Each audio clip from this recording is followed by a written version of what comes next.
या बातमीपत्राचे प्रायोजक आहेत टायझर।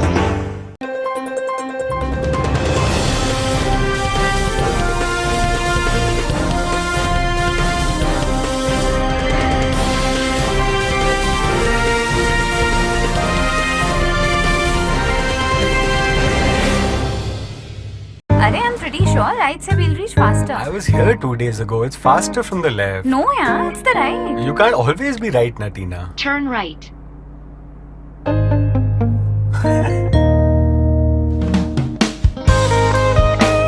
The all-new Slavia. Skoda. Simply clever. 2 दिवसापूर्वी कोकणामध्ये पत्रकाराची हत्या झाली आहे।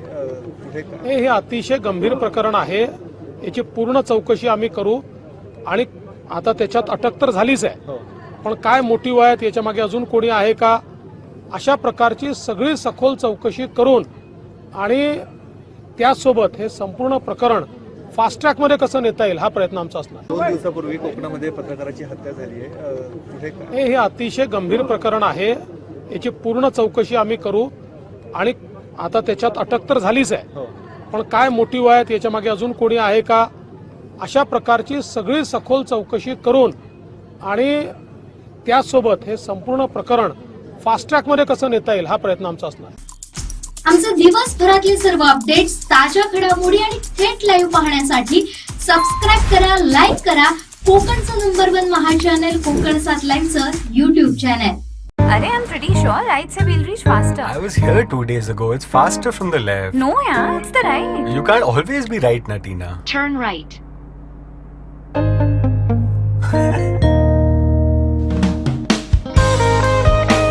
The all-new Slavia. Skoda. Simply clever. बेकायदा दारू वाहतुकीवर आतापर्यंतची सर्वात मोठी कारवाई करण्यात आली आहे। गोवा बनावटीच्या दारूची गोवा ते मुंबई बेकायदा वाहतूक करणाऱ्या कंटेनरवर राज्य उत्पादन शुल्क विभागाच्या कुडाळ पथकानं ही कारवाई केली आहे। आतापर्यंतची ही सर्वात मोठी कारवाई असल्याचं म्हणणं आहे। या कारवाईत गोवा बनावटीच्या दारूच्या तब्बल 1,44,000 बाटल्या आढळल्यात। यात 1,87,20,000 रुपयांची दारू तर 25 लाखाचा कंटेनर आणि अन्य मुद्देमाल 12,000 मिळून एकूण 2,12,32,000 रुपयांचा ऐवज ताब्यात घेतला। या कारवाईमुळे राज्य उत्पादन शुल्क कुडाळ विभागाचं कौतुक होत आहे। गोवा बनावटीच्या दारूची बेकायदा वाहतूक होणार असल्याची खात्रीलायक माहिती कुडाळ पथकाला होती। त्यानुसार गेले काही दिवस त्या वाहनावर करडी नजर ठेवली होती। मिळालेल्या माहितीनुसार इन्सुली तपासणी नाका इथं कंटेनर आला असता तपासणीसाठी थांबवला। तपासणी केली असता त्यात मोठ्या प्रमाणात दारू साठा असल्याचं उघड झालंय। त्याविषयी चालकाला विचारलं असता गाडीत दारू साठा असल्याचं आपणास माहित नाही असं त्यानं सांगितलं।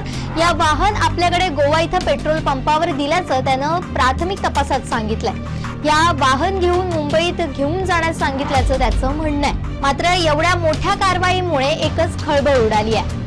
कोकणातल्या ताज्या घडामोडी आणि लाईव्ह अपडेट्ससाठी फॉलो करा कोकणचं नंबर 1 महा channel Kokansad लाईव्हचं Facebook page.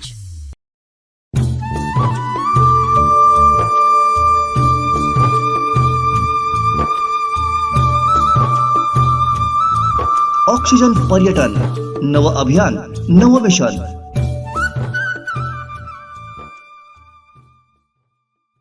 Chhatrapati Shivaji महाराजांचं वास्तव्य असलेल्या ऐतिहासिक किल्ले पारगडावर भवानी देवीचा गोंधळ शाही थाटात पार पडला। माघी पौर्णिमेला पार पडलेल्या या उत्सवाला देशभरातील भाविकांनी हजेरी लावली। पाहुयात कसा होतो आई भवानी मातेचा गोंधळ उत्सव आणि काय आहे याचं ऐतिहासिक महत्त्व।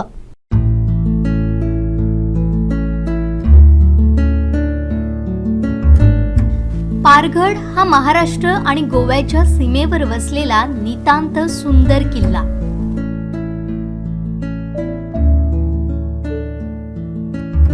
तिलारीजवळ सिंधुदुर्ग आणि कोल्हापूरच्या सीमेवर वसलेला हा ऐतिहासिक किल्ला। या किल्ल्यावर आई भवानी देवीचं सुंदर असं मंदिर आहे। चांदीच्या मकरातील आईचं देखणं रूप डोळ्यांचं पारणं फेडतं। ही भवानी मातेची मूर्ती नेपाळच्या गंडकी शिळेपासून तयार केली असून ती प्रतापगडावरील भवानी मातेची आठवण करून देते। स्वतः छत्रपती शिवाजी महाराजांनी या मूर्तीची स्थापना केली होती।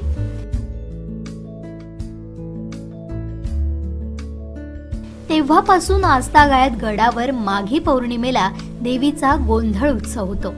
दिवट्यात तेल घालून नवस फेडण्याची प्रथा आहे.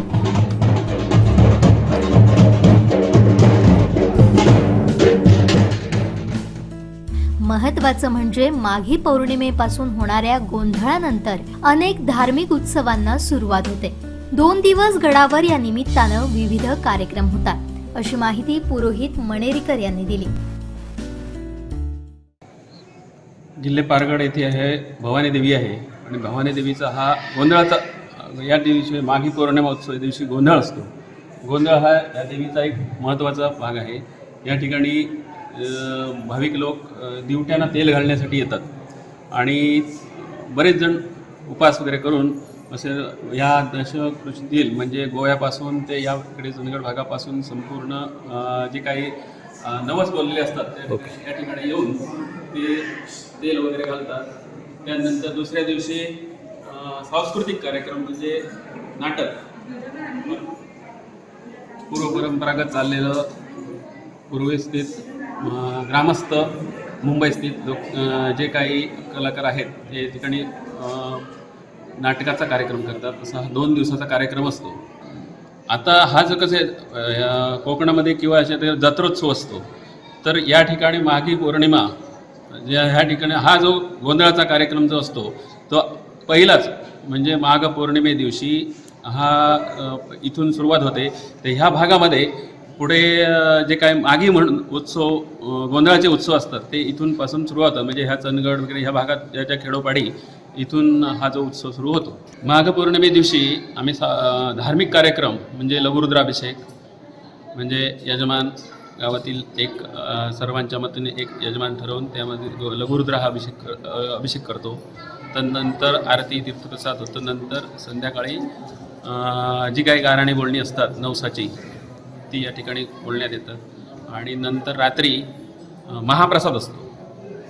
महाप्रसाद झाल्यानंतर जे काही गोंधळी येतात आणि तो जो कार्यक्रम गोंधळाचा असतो त्यासाठी दिवट्यांना तेल घालून बरेच जण म्हणजे नवसासाठी या दिवट्यांना तेल घालून देवीचा उपास करतात. दुसऱ्या दिवशी सांस्कृतिक कार्यक्रम नाटकाचा म्हटलं तर ओटी भरण्यासाठी बरेच खेड्यापाड्यातून आणि महिला वगैरे येऊन या ठिकाणी ओटी भरण्याचा कार्यक्रम होतो.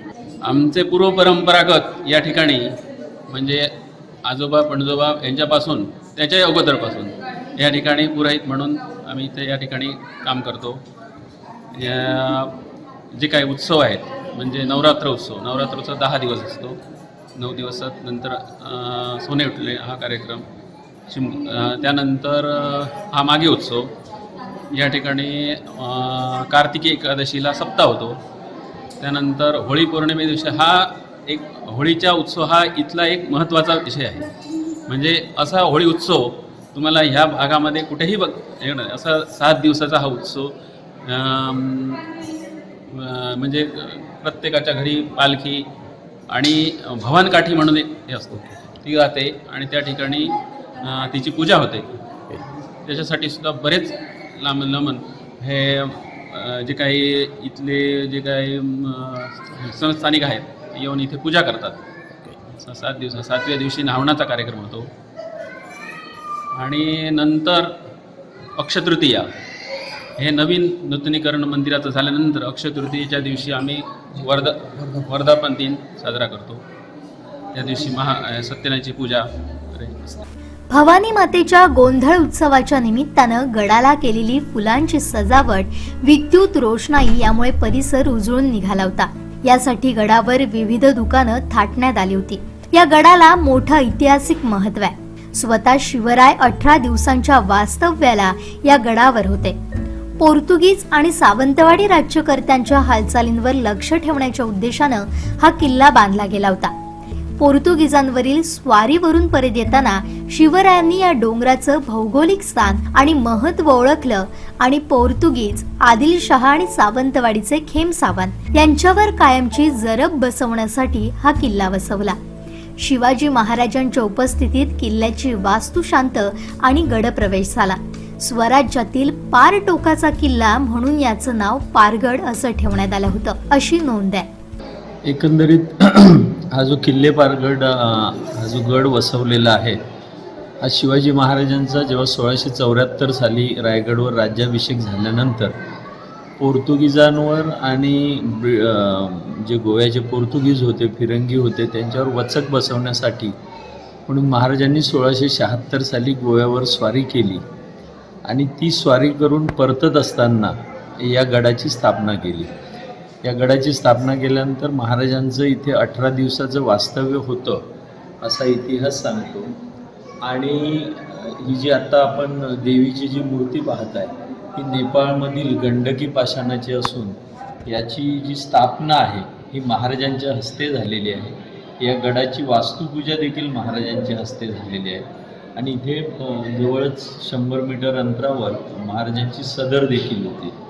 आणि जेव्हा गडाची स्थापना केली तेव्हा तानाजी मालुसरेंचे पुत्र रायबा मालुसरे यांची किल्लेदार म्हणून नेमणूक केली गेली आणि मग त्यांच्या दिमतीला 500 मावळे दिले गेले. आता हे 500 मावळे म्हणजे त्यावेळी जे स्वारीमध्ये होते त्या सगळ्यांना महाराजांनी इथे सांगितलं की यावश्चंद्र दिवाकरो, चंद्रसूर्य असेपर्यंत गडाची राखण करावी, गड सोडणे नाही, गड जागता ठेवावा. आणि मग त्यांची महाराजांचा आदेश शिरसावंद्य मानून आज जी काही आम्ही 500 गडकरी इथे आहोत तर ती सगळी म्हणजे कठीण परिस्थितीत सुद्धा गड आम्ही सोडलेला नाही, गडाची राखण करतो आहोत. तसं पाहिलं तर आम्ही सर्वजण काही मावळ प्रांतातले आहोत, काही कोकणातले आहेत आणि तुम्हाला इथे सगळीच घराणे दिसतील.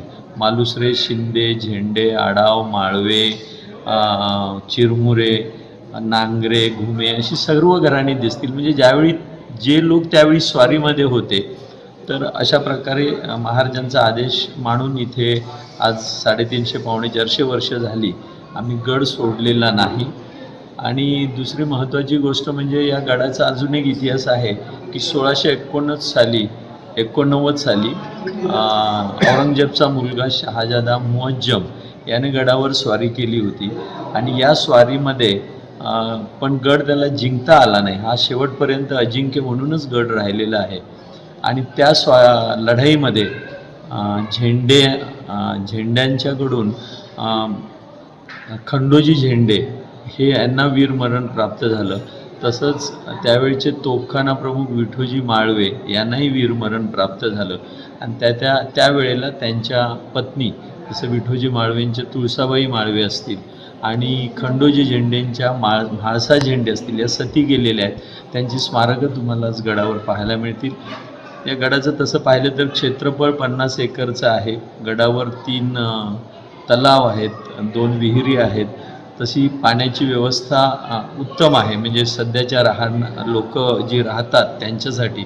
पण आज दिवसेंदिवस जशी प्रगती होते तसं पर्यटकांची संख्या देखील वाढते. तर या गडावर पाण्याची सोय आणि पारगडातील बहुचर्चित रस्ता पूर्ण करावा अशी मागणी गडकऱ्यांनी केली आहे. त्यामुळे महाराष्ट्र, गोवा, कर्नाटक ही राज्य जोडली जाऊन पर्यटनाला चालना मिळणार असल्याचा विश्वास व्यक्त होतोय.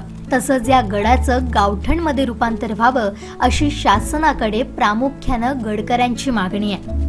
आज दिवसेंदिवस जशी प्रगती होते तसं पर्यटकांची संख्या देखील वाढते आणि त्यांच्यासाठी मात्र हा पाण्याचा जो साठा आहे हा पुरा पडतोय. पण शासन आता वेगळी एक स्कीम राबवण्याचा प्रयत्न करते आणि हा पुढे सध्या जो चर्चेत असलेला पारगड मोर्ले जो रस्ता आहे तो जर लवकरात लवकर जर पूर्ण झाला तर गोवा, महाराष्ट्र आणि कर्नाटक इथून जवळ जे बेळगाव शहर आहे ही जोडली जातील. 50 किलोमीटरने अंतर कमी होईल आणि पर्यटकांचा ओघ वाढला जाईल. कारण इथूनच 25 किलोमीटरवर असलेलं आंबोली, इकडे तिलारी हायड्रो इलेक्ट्रिक प्रोजेक्ट, या सगळं हे जोडलं जाईल आणि त्यामुळे पर्यटनाला चालना मिळून विकासाला एक प्रकारची गती मिळेल. त्यामुळे शासनाने आणि जास्तीत जास्त लक्ष घालून जास्तीत जास्त पर्यटनाला कसा वाव देता येईल याकडे पाहावे अशी आम्हा सर्व गडकऱ्यांची विनंती आहे. हा गड तसा पाहिला तर वन खात्याच्या ताब्यात आहे, त्यामुळे बरेचसे विकासाला काही अडचणी येतात. कारण वन खात्याचे जे काही कायदे आहेत ते बरेचसे क्लिष्ट असल्यामुळे वन खात्याच्या बऱ्याचशा अडचणी येतात. त्यामुळे आमची अशी मागणी आहे की हा संपूर्ण गावठाण व्हावा आणि त्यामुळे पर्यटन विकासालाही चालना मिळेल. वरचे काही रस्ते आहेत, आज आम्हाला काही करायचं म्हटलं तरी वन खात्याच्या परवानग्या घ्याव्या लागतात. त्यामुळे हा वन खात्याकडून त्याचं गावठाणमध्ये रूपांतर व्हावं ही आमची एक प्रमुख मागणी आहे. त्याच्यानंतर जसं मगाशी सांगितल्याप्रमाणे पिण्याच्या पाण्याची सोय ही एक प्रमुख मागणी आहे. आणि त्यामुळे आता काही ठिकाणचा गडाची तटबंदी वगैरे जी ढासळलेली आहे, मग त्याचंही जतन होण्यासाठी पुरातत्व खात्याने याच्याकडे लक्ष दिलं पाहिजे असं आम्हाला प्रामुख्याने वाटतं. आजच्या स्थितीला या गडावर किती लोक वस्ती आहे? आत्ता तसं पाहिलं तर साधारण एक 200 ते 250च्या घरात वस्ती असेल, कारण इथे एक वर वस्ती आहे, खाली हरिजन वाडा आहे ती वस्ती आहे. असं जर सगळं पाहिलं तर एक 200-250च्या आसपास होईल. पण बरीचशी इथली मंडळी इथे काही आपली उपजीविकेचं साधन नसल्यामुळे बरीचशी मंडळी ही पुणे मुंबईकडे स्थलांतरित झालेली आहे नोकरी व्यवसायाच्या निमित्ताने. पण असं जरी असलं तरी आमचे जे प्रामुख्याने आता आमचे पुरोहित मनेरीकर यांनी सांगितल्याप्रमाणे आमचा होळीचा सण असेल, नवरात्र जसं देवीचा उत्सव असल्यामुळे नवरात्रामध्ये 9 दिवस इथे उत्सव चालतो, नवचंडी होम होतो. आणि याच्यासाठी आवर्जून आमचे जे काही ग्रामस्थ आहेत हे आवर्जून येतात. आणि जसं होलिकोत्सवमध्ये मनेरकरांनी सांगितल्याप्रमाणे जी पालखी आणि भवनकाठी ही प्रत्येकाच्या दारामध्ये जाते, ज्यांना आमच्याकडे देवदारात येणे असं म्हणतात. तर त्याच्यासाठी आम्ही वर्षभर त्याची वाट पाहत असतो. आणि त्यामुळे ग्रामस्थ जरी बाहेर स्थलांतरित झाले असले तरी ह्या 3 महत्त्वाच्या सणाला मात्र उपस्थिती खूप असते, जशी तुम्ही आज पाहत आहात. किल्ले पारगड जनकल्याण संस्थेच्या माध्यमातून हा ऐतिहासिक ठेवा जपण्याचं काम करताय. त्याचबरोबर इथलं धार्मिक पर्यटन बहरण्यासाठी मोठी मेहनत घेत आहेत. शिवाजी महाराजांचा इतिहास आणि त्याचबरोबर गडावर होणारे सण उत्सव परंपरा यांची माहिती पुढील पिढीला व्हावी यासाठी पुस्तक रूपी हा ठेवा निर्माण करण्याचा उद्देश या समितीचा आहे. आमची किल्ले पारगड जनकल्याण संस्था आहे, तसंच आमचं श्री भवानी देवी हा ट्रस्ट फार पुरातन असा ट्रस्ट आहे. याचा मी अध्यक्ष आहे. हे आमचे प्रकाश पवार, हे बुधाजी पवार हे याचे विश्वस्त आहेत. तसेच विलास आडाव हेही विश्वस्त असून हे आमच्या मंडळाचे खजिनदार आहेत. विठ्ठल शिंदे हे माझे सहकारी सचिव आहेत आणि हेही विश्वस्त आहेत. मनेरीकर तर स्वतः विश्वस्त आहेत. विश्वास आडाव आहेत, मनोहर भालेकर आणि राम आडाव. ही सर्व मंडळी कुठल्या ना आमच्या 3 संस्था कार्यरत आहेत, तर कुठल्या ना कुठल्या तरी संस्थेवर हे कार्यरत आहेत. तसेच आमचे बाकीचे इतर ग्रामस्थही आहेत जे आत्ता अवेलेबल नाही आहेत. पण असे सर्वजण आम्ही मंडळाचं कार्य करत असतो. करताना देणग्यांचा ओघ, कारण काय होतं की जेव्हा हा मी जीर्णोद्धार केला 2003 साली, तेव्हा तर फार कठीण परिस्थिती होती. आता तुम्ही मागे पाहताय ज्या छोट्या गाड्या वर येत आहेत तो रस्ताही उपलब्ध नव्हता आणि त्या निमित्ताने आम्ही तो रस्ता करून घेतला आणि 2 वर्षात हे मंदिर पूर्ण केलं. तर पूर्वी फार अडचण असायची देणग्यांची वगैरे, पण जसं काम होत गेलं तसं देणग्यांचा ओघ वाढला. आजही तो वाढतो आहे, कारण एवढ्या कठीण ठिकाणी एवढं झालेलं हे काम बघितल्यानंतर आज 20 वर्ष झाली. जरी मंदिराला 20 वर्ष झाली तरी तुम्हाला ते असं नवीन असल्यासारखं वाटेल, कारण त्याची देखभाल, साफसफाई, रोजची मंदिरामधली पूजा अर्चा ही नित्यनेमानं होत असते. आणि त्यामुळे पर्यटकसुद्धा जे आलेले असतात ते हे सर्व बघून त्यांना ते फार उदार अंतःकरणानं देणगी स्वरूपात हे देत असतात. आमचे जे काही ग्रामस्थ आहेत, जे उच्चपदस्थ आहेत, काही व्यवसायामध्ये आहेत, त्यांच्याही देणग्यांचा ओघ चालू असतो. आणि बाहेरील सुद्धा बऱ्याचशा व्यक्ती आल्यानंतर आम्हाला काहीतरी स्वतःहून करायचं आहे असं सांगत असतात. हाच आम्ही सर्वजण किल्ले पारगड ग्रामस्थ करत असलेल्या या सेवेचे पोचपावती आहे असं आम्ही मानतो. त्या देवीची केलेली सेवा आहे असं आम्ही मानतो. आणि हे असं अव्याहतपणे ही आत्ता आमची पिढी आहे, पुढची पिढी हे चालूच राहणार आहे. आणि आम्ही असं त्यांना पुढच्या पिढीलासुद्धा आम्ही हा सांस्कृतिक ठेवा जो आहे, ही जी परंपरा आहे ही कशी जतन करता येईल. आता आमचं शिमग्यामध्ये होळी 7 दिवसाचा जो चालतो त्याच्यामध्ये पारंपरिक गाणी म्हटली जातात, तर ती आम्ही पुस्तक रूपानं आता पुढची पिढी समजा जर ते पाठ करू शकली नसतील तर निदान ते पुस्तक बघून तरी म्हणतील. त्यामुळे हा जो परंपरेचा ठेवा हा पुढे वारसा हा चालू राहावा यासाठी आम्ही प्रयत्न करत आहोत. आता आमचे सणसुद्धा जे आहेत, उत्सव जे सगळे पार पडतात, म्हणजे मग ते गुढीपाडव्यापासून ते शिमगोत्सवापर्यंत असतील, म्हणजे आपले मराठी चैत्रपासून फाल्गुनपर्यंत. आणि हे सर्व जे उत्सव आहेत ह्याचासुद्धा आम्ही कशा प्रकारे साजरे केले जातात याच्यावरचं सुद्धा आमचं सध्या आम्ही ती माहिती आणि हे सगळं संग्रहित करून त्याचं एक पुस्तक रूपानं तो ठेवा जतन करावा याच्यासाठी आमचा प्रयत्न चालू आहे. गडावर येणाऱ्या शिवभक्त आणि पर्यटकांसाठी जास्तीत जास्त सुविधा निर्माण करण्याचा प्रयत्न किल्ले पारगड जनकल्याण संस्थेच्या माध्यमातून केला जातोय. यासाठी प्रशासन, पुरातत्व खात्यानंही इथं लक्ष घालून सुविधा पुरवाव्यात, जेणेकरून इथलं धार्मिक ऐतिहासिक पर्यटन वाढीस लागेल असा विश्वास संस्थेच्या पदाधिकाऱ्यांनी व्यक्त केला. आमचं 2003ला ह्या मंदिराचा जीर्णोद्धार झाला. 2008ला आम्ही खालचं जे मारुती मंदिर जे तुम्ही पायऱ्या चढून आल्यानंतर पाहिलं तर पायऱ्या चढून आल्यानंतर बऱ्याचशा लोकांना थोडं थकायला होतं. त्यामुळे आम्ही त्याची अशी रचना जशी केलेली आहे की आल्यानंतर त्यांना तिथे बसायला मिळावं अशी तुम्ही पाहिली असेल. आणि तिथे बाजूलाच ते नागझरी वगैरे आहे. आजच एक आमचं महादेवाचं मंदिर आहे पूर्वेकडे, तर त्याचा शेलार कुटुंबियांनी त्याचा जीर्णोद्धार केलेला आहे नूतन मंदिराचा. ती पण एक आकर्षक वास्तू आहे. तसंच आता भविष्यकाळातला तुम्ही संकल्प आमच्या माध्यमातून जर तुम्ही विचारलं तर ही आमच्या समोरची जी ही आहे ती काही प्रमाणात पावसाळ्यामध्ये ढासळत चाललेलं आहे. तर ते आम्हाला कुठेतरी ते पुढे बांधावं, कारण आम्हाला थोडीशी जागा अजून ती समोर उत्सव साजरे करताना आमची ती भवानी काठी फिरवताना वगैरे ती अपुरी पडते किंवा आता ती नाहीच आहे, म्हणजे जवळजवळ 2-3 फूटच राहिलेली आहे. तर त्याच्यासाठी काय करता येईल ते बांधून काढण्यासाठी किंवा या मंदिराच्या समोरची जी कठडा आहे तो ढासळत चाललेला आहे, तर त्याला पुढे कसं वाढवता येईल आणि पुढे जागाही उपलब्ध होईल आणि जी पावसाळ्यामध्ये त्याचा जो ढासळत चाललेलं जे आहे तेही बंद होईल. अशा प्रकारचे आमचे उपक्रम दरवर्षी काही ना काहीतरी आम्ही ठरवून काम करत असतो. गेल्या वर्षी तुम्ही पाहिलं असेल तर गेल्या वर्षी इथे हे चांदीचं मखराचा कार्यक्रम झालेला आहे. त्याच्यानंतर पूर्वी ते असं मार्बलमध्ये होतं.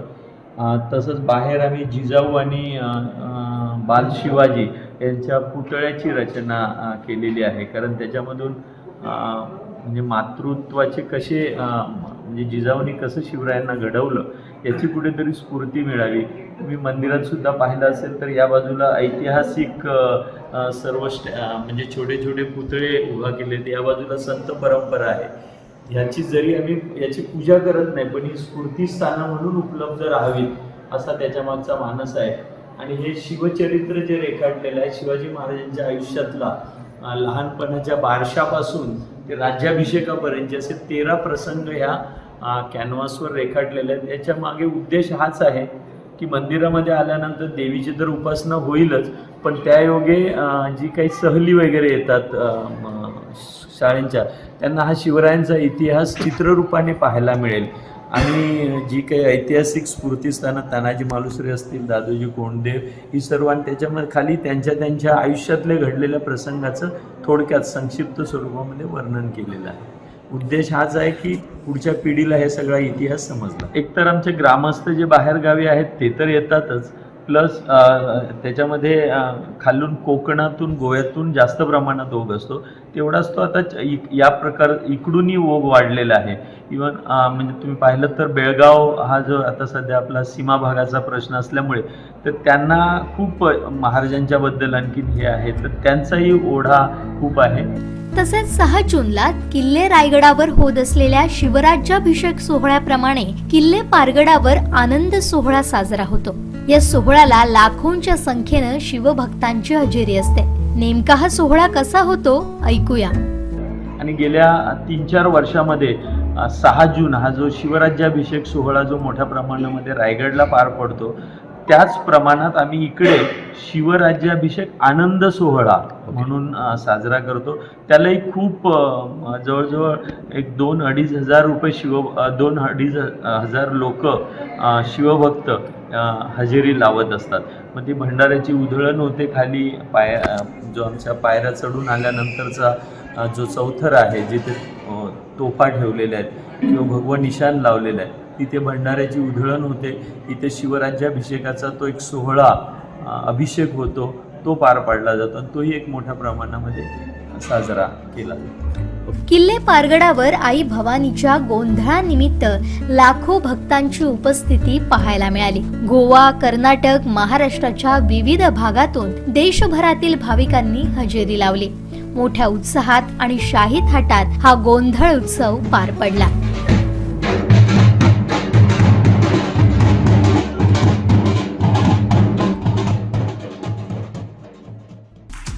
हे बातमीपत्र आणि आमच्या संपूर्ण दिवसभरातले अपडेट्स आपण पाहू शकता मोबाईल ॲपवर.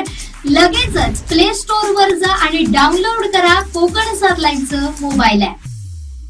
अपघातासारख्या कोणत्याही इमर्जन्सीसाठी आता प्रवासाची रिस्क घेण्याची गरज नाही, कारण आता कणकवलीत सर्व अत्याधुनिक सुविधांनी सुसज्ज आहे डॉक्टर नागवेकर हॉस्पिटल आणि नर्सिंग होम.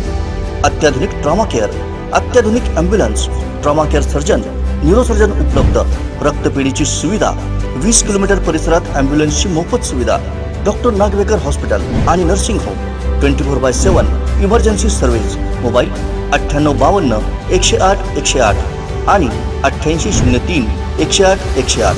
महाड MIDC मध्ये मागील आठवड्यात कंपन्यांमध्ये आग लागल्याची घटना ताजीच असताना नडगाव येथील एका भंगार गोदामाला भीषण आग लागली.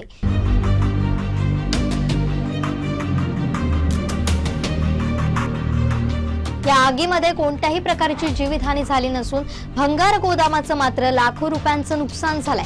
आगीमध्ये सर्व प्लास्टिक भंगार जळून खाक झालं. डोंगरातील वणव्यामुळे भंगाराच्या गोदामाला आग लागल्याची प्राथमिक माहिती समोर आली आहे. या वणव्यामुळे आजूबाजूच्या वस्तीला देखील मोठा धोका निर्माण होत असल्याची शक्यता आहे. आग लागल्याचं समजताच नडगाव वस्तीतील आर्यन मोरे या लहान मुलानं आपल्या वाडीतील गुरं सोडून त्यांचे प्राण वाचवलेत. घटनास्थळी महाड MIDC अग्निशामक दल दाखल झालं असून संपूर्ण आग विझवण्यात आली आहे.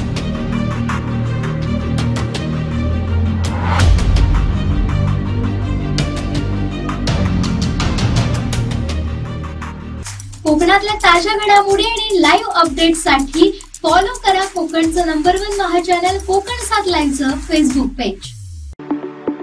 आता चक्क फ्लॅटच्या दरात तयार बंगलो. आपल्या घराचं स्वप्न साकार करण्यासाठी कणकवलीत साटेलकर बिल्डर्स अँड डेव्हलपर्सची खास ऑफर. उत्कृष्ट डिझाईन, दर्जेदार बांधकाम आणि मुलांना खेळायला बागडायला हक्काचं अंगण उपलब्ध. बंगलोचे मालक होण्यासाठी आजच संपर्क साधा. Satelkar builders and developers, Kankavli. Mobile number 9420 73 94 18, 86 057 41 030 आणि 95 45 18 99 89. पत्रकार शशिकांत वारिशे यांचा अपघाती मृत्यू झाला होता. यावरून सध्या आरोप प्रत्यारोप सुरू आहेत. दरम्यान खासदार विनायक राऊत यांनी राणेंवर आरोप केलेत. या आरोपांची भाजप प्रदेश सचिव निलेश राणेंनी हवाच काढली आणि राजन साळवी आणि आरोपी यांचं कनेक्शन काय हे विनायक राऊतांनी पहिल्यांदा सिद्ध करावं असं आव्हान दिलंय. पाहुयात काय म्हणालेत निलेश राणे. काही दिवसांपूर्वी पत्रकार शशिकांत वारिसे यांचं निधन झालं. ज्या गाडीमुळे, ज्या चालकामुळे, मालकामुळे त्यांचं निधन झालं, जे आरोप झाले, ज्याच्यावर आरोप झाले तो आता पोलीस कस्टडीमध्ये आहे. आरोपी 302ची त्याच्यावरती 302चं सेक्शन लागलेलं आहे आणि पोलिसांचं काम करत आहे. असं असताना खासदार विनायक राऊतांनी आरोप केले की जो आरोपी अटक झालाय तो राणेंच्या जवळ होता. मला विनायक राऊतांना एक प्रश्न विचारायचा. हाच आरोपी 1-1.5 महिन्यापूर्वी कलेक्टर कार्यालयामध्ये उद्धव ठाकरे गटाचे आमदार राजनजी साळवी यांच्याबरोबर तिकडे उपस्थित होता का नाही? रिफायनरीच्या किती मीटिंगमध्ये हा व्यक्ती आणि राजन साळवी भेटत असतात आणि मागच्या वर्षभरात त्यांची किती वेळा भेट झाली हे एकदा राजन साळवींनी तरी खुलासा करावा किंवा विनायक राऊतांनी तरी खुलासा करावा. विनायक राऊत आरोप करणं सोपं असतं. पोलीस इन्क्वायरीमध्ये सगळं बाहेर येईलच, तो काय विषय नाही. पण तुमची खासदारकीची सगळी कामं संपली आहेत की काय? की फक्त उद्धव ठाकरेंना खुश करण्यासाठी, की राणेंवर काहीतरी बोललं की उद्धव ठाकरे खुश होतात? किती वर्ष उद्धव ठाकरेंची तुम्ही भांडी घासणार आहे? अहो, तुम्हाला रत्नागिरी सिंधुदुर्गच्या लोकांनी निवडून दिलंय. त्यांच्यासाठी काहीतरी करा. उगाच कुठले तरी हवेमध्ये गोळीबार करायचा आणि राणेंना कुठेतरी अडकवायचा प्रयत्न करायचा, हा एकच कार्यक्रम शिल्लक राहिलाय का तुमच्या आयुष्यात? अहो, त्या खासदारकीला काहीतरी दर्जा आहे, असं काहीतरी दर्जेदार करा ज्याच्यामुळे लोक तुम्हाला ओळखतील. हे आरोप करणं हे तुमचं आता नेहमीच हे रडीचाच गेम चालतो तुमचा. हे कोकणामध्ये ह्याला तुम्हाला रड्या म्हणूनच आता लोक ओळखायला लागलेत. म्हणून आता काहीतरी चांगलं काम करा. पोलिसांचं काम करतील आणि इन्क्वायरीमध्ये बाहेर पडेलच. पण राजन साळवींनी आणि विनायक राऊतनी हे स्पष्ट करावं की जो आरोपी अटक झालेला आहे ह्या केसमध्ये त्याला आम्ही ओळखत होतो की नाही. राजन साळवी त्यांच्याबरोबर मागच्या 1 वर्षामध्ये किती वेळा बसले हे एकदा राजन साळवींनी जाहीर करावं. कोकणातल्या ताज्या घडामोडी आणि लाईव्ह अपडेट्ससाठी फॉलो करा कोकणचं नंबर 1 महा चॅनल कोकणसाद लाईव्हचं फेसबुक पेज. फुटता उधळलेली भूपाळी रामपारी दिशादाही उजळल्या आल गोकुळ आपुल्या दारी निर्भेळ आणि सकस चवीच गोकुळ लई भारी. गोकुळ दूध संघाची दर्जेदार दुग्ध उत्पादने गोकुळ दूध, दही, तूप, दूध powder, cooking butter, table butter, paneer, इलायची श्रीखंड, आंबा श्रीखंड, फ्रूट श्रीखंड, ताक आणि लस्सी. गोकुळ दूध आणि दर्जेदार दुग्ध उत्पादने. चव आहे कोल्हापुरी. गोकुळ लई भारी. खासदार विनायक राऊत सिंधुदुर्गला लागलेली कीड आहे असं म्हणत केंद्रीय मंत्री नारायण राणेंनी जोरदार प्रहार केलाय. त्याचबरोबर नाना पटोले आणि विरोधकांवरही घणाघात केलाय. पाहुयात काय म्हणालेत नारायण राणे.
कोकणातल्या ताज्या घडामोडी आणि लाईव्ह अपडेट्ससाठी फॉलो करा कोकणचं नंबर 1 महा चॅनल कोकणसाद लाईव्हचं फेसबुक पेज. आता चक्क फ्लॅटच्या दरात तयार बंगलो. आपल्या घराचं स्वप्न साकार करण्यासाठी कणकवलीत साटेलकर बिल्डर्स अँड डेव्हलपर्सची खास ऑफर. उत्कृष्ट डिझाईन, दर्जेदार बांधकाम आणि मुलांना खेळायला बागडायला हक्काचं अंगण उपलब्ध. बंगलोचे मालक होण्यासाठी आजच संपर्क साधा. Satelkar builders and developers, Kankavli. Mobile number 9420 73 94 18, 86 057 41 030 आणि 95 45 18 99 89.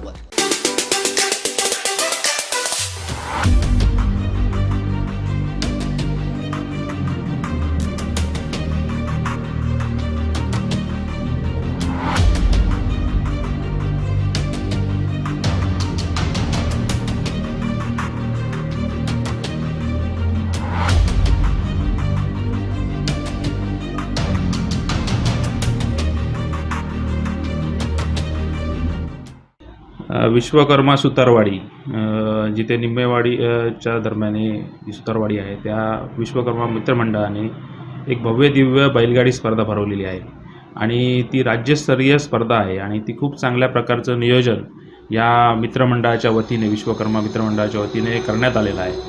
मी सगळ्यांना आवाहन करतो की प्रथमतः की खूप चांगल्या प्रकारची बैलदौड स्पर्धा आहे.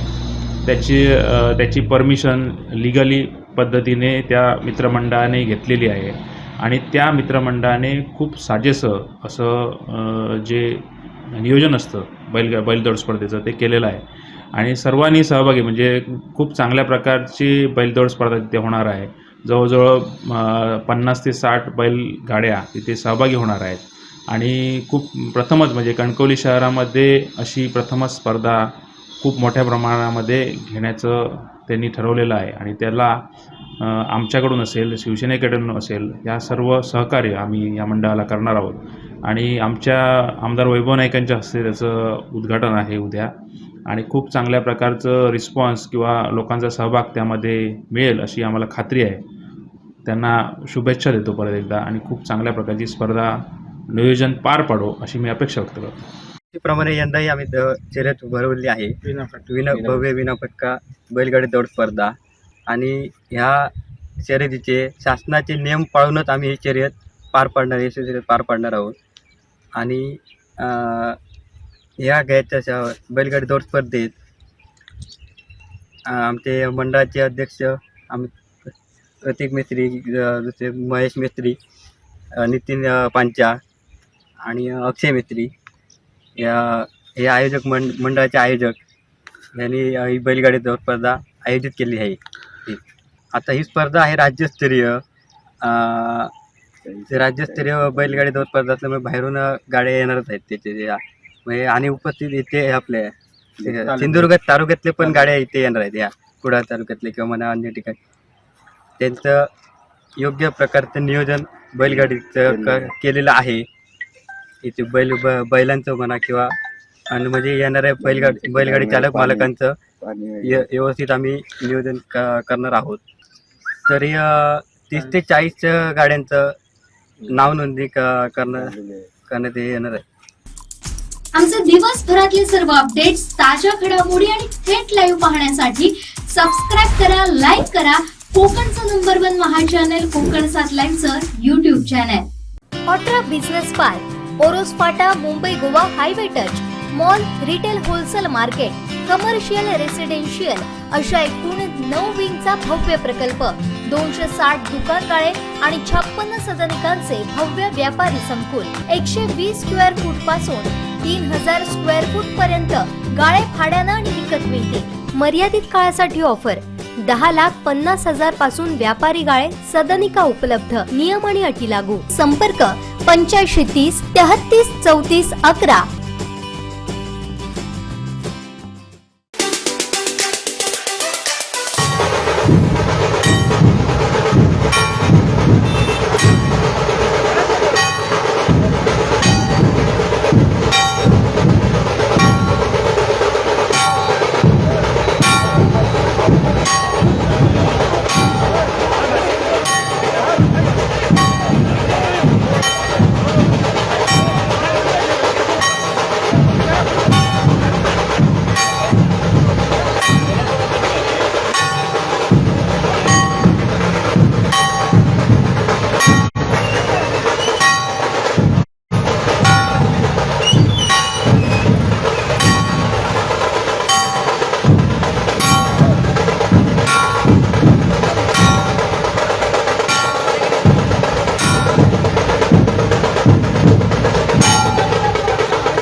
बातमीपत्र आणि आमच्या संपूर्ण दिवसभरातले अपडेट्स आपण पाहू शकता मोबाईल ॲपवर.